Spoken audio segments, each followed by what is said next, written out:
तो भाई लोग जल महल के बाद अब आ चुके हैं हवा महल। और बहुत लोग ने हवा महल बाहर से देखा होगा यार, लेकिन आज मैं हवा महल आपको अंदर से दिखाने ले जा रहा हूँ। तो वीडियो में एंड तक बने रहें और चैनल को सब्सक्राइब जरूर करें। चलिए अब मैं हवा महल आपको अंदर से दिखाने जा रहा हूँ। तो फ्रेंड्स ये रहा एंट्री गेट हवा महल का। और हवा महल जो है उसका खुलने का टाइम सुबह 9 बजे से लेकर शाम को 6:30 बजे तक है। पर ये ध्यान में रहें कि शाम को 5 बजे से पहले पहुंच जाएं हवा महल। अगर आप, क्योंकि 5 बजे के बाद आपको टिकट नहीं मिलेगा। अगर आपका ऑनलाइन टिकट है तो आप 5 बजे के बाद भी जा सकते हैं, पर 5 बजे के बाद आपको ऑफलाइन वहाँ पर कोई टिकट नहीं मिलेगा हवा महल का। तो इसलिए आप 5 बजे से पहले कोशिश करें जाएं, और कोशिश हो सके तो दोपहर में जाएं या सुबह चले जाएं। 5 बजे से पहले, 4:30 बजे से पहले तक आप चले जाएं, क्योंकि 1 घंटा आपको घूमने में भी लग जाएगा वहाँ। ये आप देख सकते हैं यहाँ पे बारकोड भी लगा रखा है, और इस बारकोड के थ्रू आप ऑनलाइन टिकट भी ले सकते हैं। जो ऑनलाइन टिकट है वो आपको 50 रुपये का मिलेगा और ऑफलाइन 52 रुपीज़ का मिलेगा।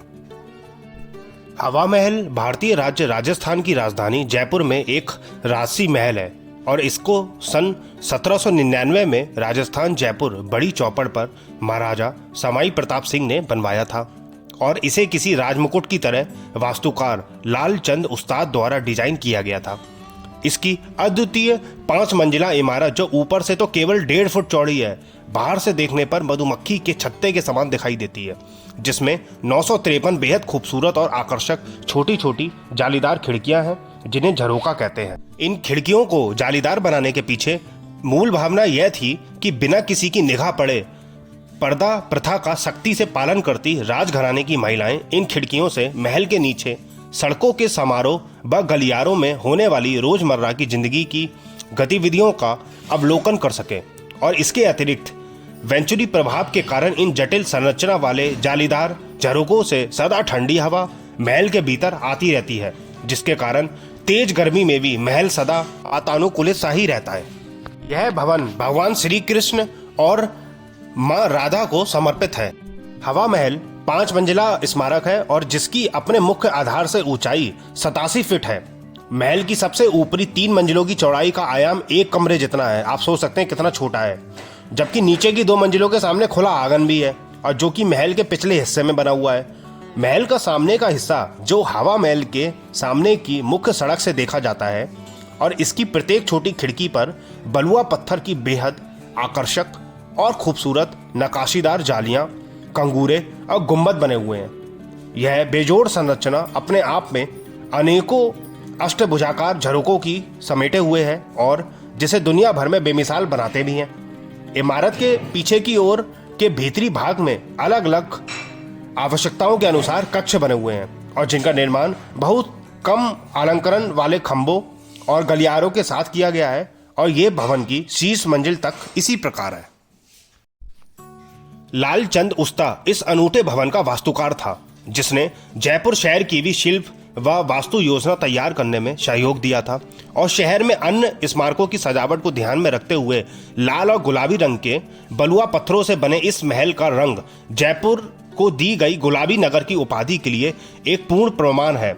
और हवा महल का सामने का जो हिस्सा है 953 अद्वितीय नक्काशीदारों झरोकों से सजा हुआ है, जिनमें से कुछ लकड़ी से भी बने हुए हैं। और यह हवा महल के पिछले हिस्से से इस मायने में ठीक विपरीत है, क्योंकि हवा महल का पिछला हिस्सा तो एकदम सादा है, और इसकी संस्कृत और शिल्प संबंधी विरासत हिंदू राजपूत शिल्पकला है। सिटी पैलेस की ओर से हवा महल में शाही दरवाजे से प्रवेश किया जा सकता है, और यह एक विशाल आंगन में खुलता है, जिसके 3 और 2 मंजिला इमारतें हैं, और पूर्व की ओर भव्य हवा महल स्थित है। इस आंगन में एक पुरातात्विक संग्रहालय भी है। हवा महल महाराजा जयसिंह का विश्राम करने का पसंदीदा स्थान था, क्योंकि इसकी आंतरिक साज सज्जा जो थी बेहद खूबसूरत है, और इसके सभी कक्षों में सामने के हिस्से में स्थित 953 झरोकों से सदा ही ठंडी हवा बहती रहती थी, और जिसकी ठंडक का प्रभाव गर्मियों में और बढ़ाने के लिए सभी कक्षों के सामने दालान में फव्वारों की व्यवस्था भी थी, क्योंकि आप जानते हो कि राजस्थान में बहुत भीषण गर्मी पड़ती है। तो हवा महल की सबसे ऊपरी 2 मंजिलों में जाने के लिए केवल खुर्रों की व्यवस्था है, और ऐसा भी कहा जाता है कि रानियों को लंबे घेरदार घाघरे पहनकर सीढ़ियां चढ़ने में होने वाली असुविधा को ध्यान में रखकर इसकी ऊपरी 2 मंजिलों में प्रवेश के लिए सीढ़ियों की जगह खुर्रों का प्रावधान किया गया है। हवा महल के अंदर कल्चर प्रोग्राम भी होते हैं और आप देख सकते हैं कल्चरल प्रोग्राम होते हुए। यहाँ पे ढोल नगाड़े और गाने वगैरह होते रहते हैं।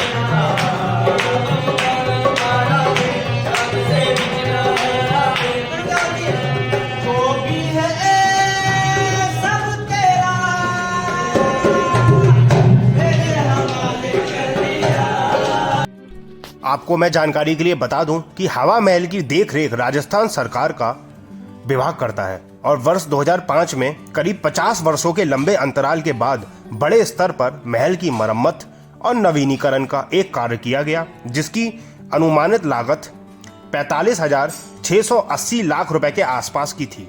और कुछ कॉरपोरेट घराने भी अब जयपुर के जो पुरातात्विक स्मारकों के रखरखाव के लिए भी आगे आ रहे हैं, और जिसका एक उदाहरण यूनिट ट्रस्ट ऑफ इंडिया है, और जिसने हवा महल की सार संभाल का बीड़ा उठाया है। अब ऊपर जाने के बाद हमें दिखता है, हमें जो दिखाई देता है और आप भी देख सकते हैं, ये भोजनालय होता था उस समय में। यहाँ पर रानियां जमीन पे फर्श में बैठकर भोजन किया करती थी और बाहर से ये आप देख सकते हैं, यहाँ पे जो भी समारोह होता था, प्रोग्राम होता था, वो इसके नज़ारे लिया करती थी।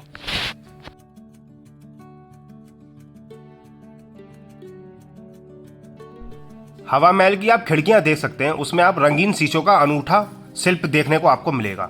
और जब कहते हैं कि जब सूर्य की रोशनी इन रंगीन शीशों से होकर हवा महल के कमरों में प्रवेश करती है तो पूरा कमरा इंद्रधनुषी आभा से भर जाता है। कितना खूबसूरत आर्किटेक्चर है और कितना खूबसूरत यार अनूठा शिल्प आपको देखने को मिलेगा हवा महल के अंदर।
कुछ दूर आगे बढ़ने के बाद आपको यहाँ पर जीना देखने को मिलेगा, और ये जीना मतलब बिना स्टेयर्स के जीना है।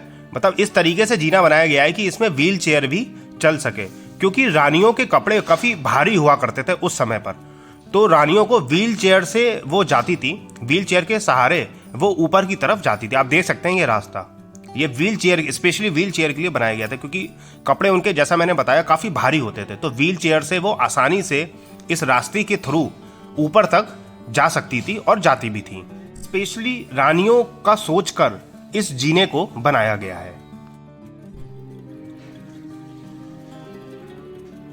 और ऊपर चढ़ने के बाद आपको देखने को मिलेगा यहाँ पे कृष्ण भगवान का मंदिर हुआ करता था। मैं आपको दिखाता हूँ मंदिर। मूर्ति तो अब फिलहाल नहीं है, लेकिन मैं आपको मंदिर दिखाने जा रहा हूँ। यहाँ मंदिर देखने को मिलेगा। ये देखिए, हम अब मंदिर में प्रवेश करते हैं। यहाँ पे मंदिर हुआ करते थे, मंदिर होता था कृष्ण भगवान का, और कृष्ण भगवान का इधर झूला भी होता था। कृष्ण भगवान जी को झूला झुलाया जाता था, और यहाँ पर रानियाँ बैठा करती थी और इन खिड़कियों से बाहर वो जुलूस देखा करती थी। यहाँ पर देखिए, अब खिड़की वुडन से, लकड़ी से बंद कर दी गई है। इसलिए बंद कर दी गई है क्योंकि यहाँ पर लोग जो पर्यटक घूमने आते थे, टूरिस्ट लोग, वो खिड़की से कुछ ना कुछ बाहर फेंक दिया करते थे नीचे, तो इसलिए वो अब बंद कर दी गई है। यहीं पर रानियाँ बैठ के जुलूस देखा करती थी। हवा महल में हर फ्लोर में आपको जालियाँ देखने को मिलेंगी। रानियों का ये था यार कि वो किसी भी फ्लोर में जाके जुलूस देख सकती थी, बाहर के नज़ारे देख सकती थी उन जालीदार खिड़कियों के सहारे। तो ऐसा कुछ नहीं था कि वो एक ही फ्लोर पे रहेंगी या दूसरे फ्लोर में जाएंगी, किसी भी फ्लोर में जा सकती थी।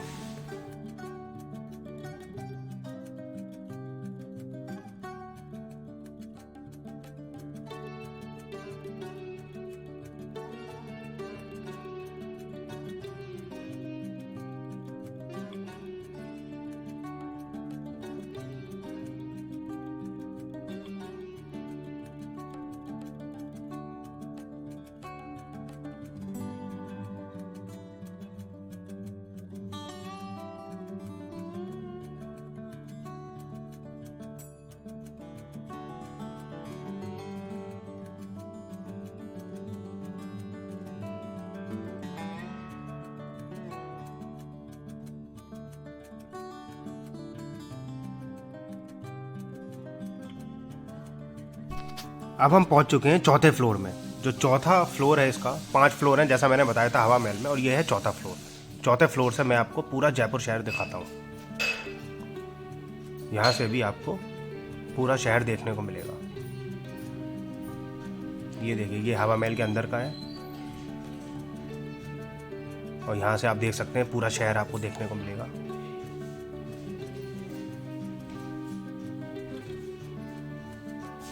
क्या नज़ारा है, और ठंडी ठंडी हवा यहाँ आने को मिलेगी। देख सकते हैं इस तरीके से इसको बनाया गया है, इसलिए इसका नाम भी हवा महल है। बहुत ठंडी ठंडी हवा यहाँ देखने को मिलेगी आपको। और इसी के सामने आपको सिटी पैलेस देखने को मिलेगा, जहाँ पे अभी भी जयपुर के राजा रहते हैं।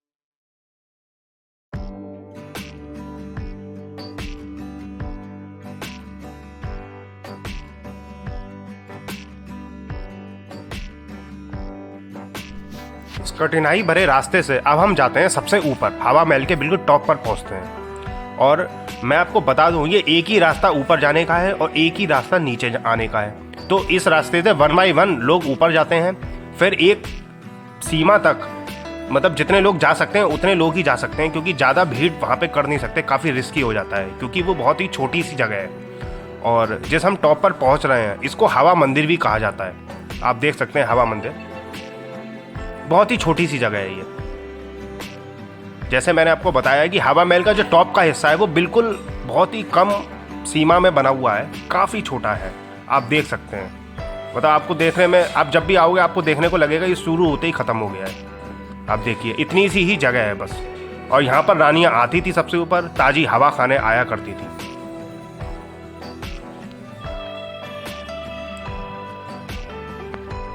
देखिए आप टॉप से जयपुर शहर आपको कैसा दिखता है।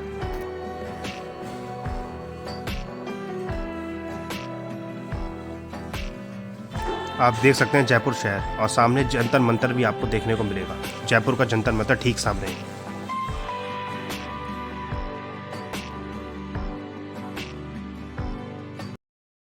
तो भाइयों, कैसा लगा आपको हवा महल, जो मैंने आपको अंदर से दिखाया है? तो ज़्यादा से ज़्यादा वीडियो को लाइक करो, शेयर करो लोगों को, ताकि लोग और लोग भी अंदर से हवा महल को देख पाएँ, क्योंकि बहुत से लोग नहीं देख पाते हैं, बाहर से ही देखा होता है काफ़ी लोगों ने। और कैसी लगी आपको वीडियो ये कमेंट करके ज़रूर बताएं। वीडियो को लाइक करें, शेयर करें ज़्यादा से ज़्यादा लोगों को, और चैनल को सब्सक्राइब करें। Bye bye and take care.